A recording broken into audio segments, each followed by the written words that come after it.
భారతదేశంలో 600 అంటే 600 million metric tons of agriculture residue అంటే వ్యవసాయం పంటల నుంచి వ్యర్థాలు రిలీజ్ అవుతాయన్నమాట. దాదాపు 600 మిలియన్ మెట్రిక్ టన్స్. అదేవిధంగా మన దేశంలో 60 million tons 60 million tons of municipal waste అనేది రిలీజ్ అవుద్ది.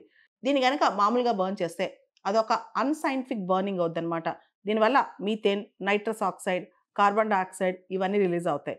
అదే సైంటిఫిక్‌గా బర్న్ చేస్తే గనక మనం ప్రాపర్‌గా పైరాలిసిస్ అనే టెక్నాలజీ ద్వారా బర్న్ చేస్తే గనక బయోచార్ అంటే బూడిదే అనమాట. నల్లగా బూడిద ఉంటది కదా! అలా ప్రొడ్యూస్ అవుద్ది.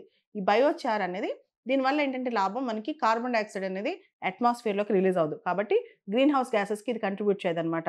సో, బయోచార్ భారతదేశంలో గనుక మనం ప్రాపర్‌గా బయోచార్ ప్రొడ్యూస్ చేయగలిగితే 15-26 మిలియన్ టన్స్ ఆఫ్ బయోచార్ అనేది మనం ప్రొడ్యూస్ చేయొచ్చు.